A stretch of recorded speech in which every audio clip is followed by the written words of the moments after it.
नमस्ते, सलाम, Sat Sri Akal and hello, how are you बच्चों। आप लोग कैसे हैं? होप आप लोग बहुत अच्छे होंगे। बच्चों, आज मैं 10th क्लास हिंदी ए कृतिका का चैप्टर मैं क्यों लिखता हूँ ये आप लोगों के लिए लेकर आई हूँ और इसके लेखक हैं अज्ञेय। तो देखते हैं इस चैप्टर में क्या है।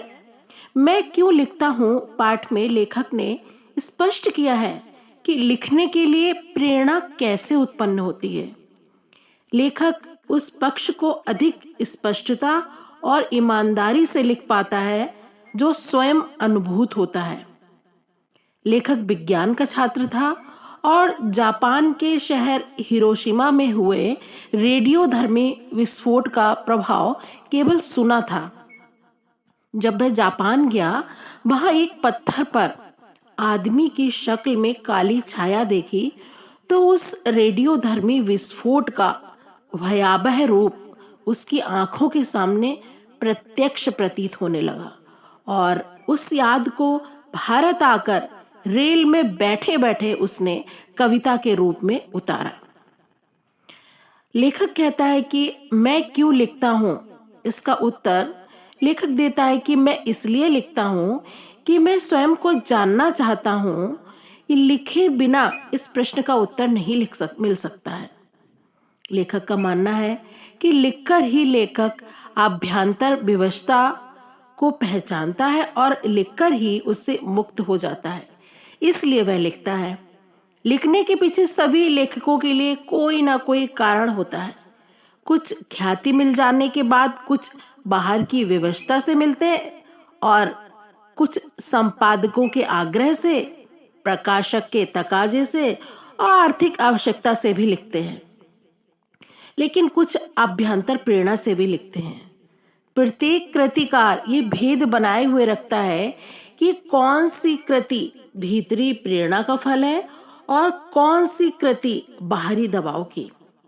इनमें कुछ ऐसे आलसी जीव होते हैं जो बिना किसी बाहरी दबाव के लिख ही नहीं पाते।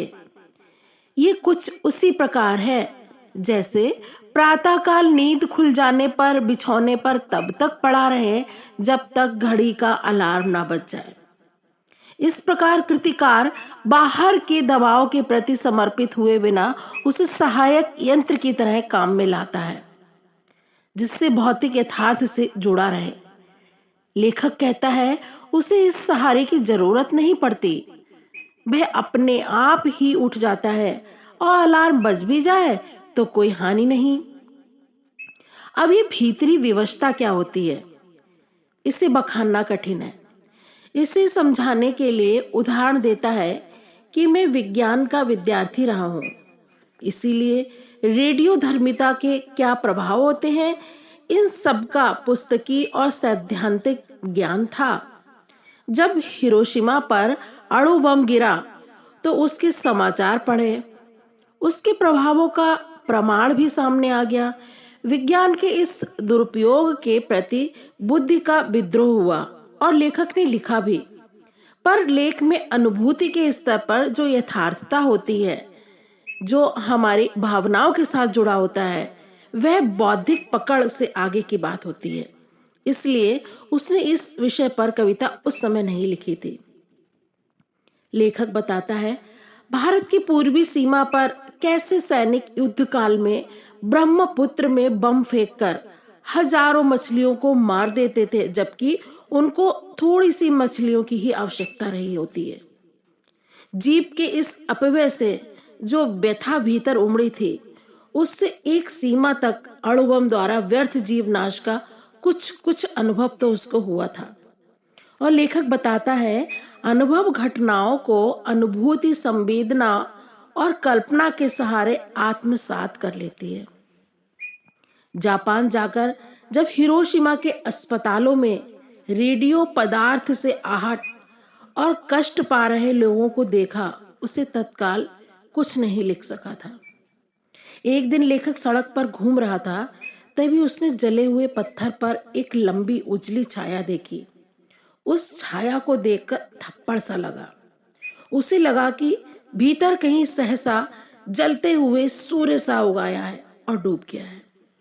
लेखक बताता है कि उस क्षण जैसे अणु विस्फोट मेरे अनुभूति पक्ष में आ गया, अर्थात उसको अब अनुभूति हुई और एक अर्थ में वह स्वयं हिरोशिमा के विस्फोट का भोक्ता बन गया था और इसी से ये सहज विवशता जागी।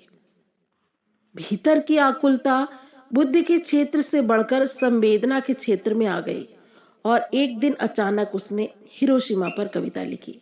जापान में नहीं, भारत लौटकर रेलगाड़ी में बैठे बैठे। ये कविता उसने बताया है कि पता नहीं ये अच्छी है या बुरी है, इससे मुझे कोई मतलब नहीं।